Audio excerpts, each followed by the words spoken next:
You ask Tiger to solve. This deals with linear equations with one unknown. The final result is r equals -5/6. Let's solve it step by step. Simplify the expression. Group like terms. Simplify the arithmetic. Group all constants on the right side of the equation. Add 5 to both sides.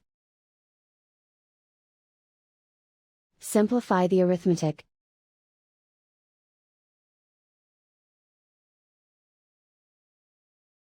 Isolate the r.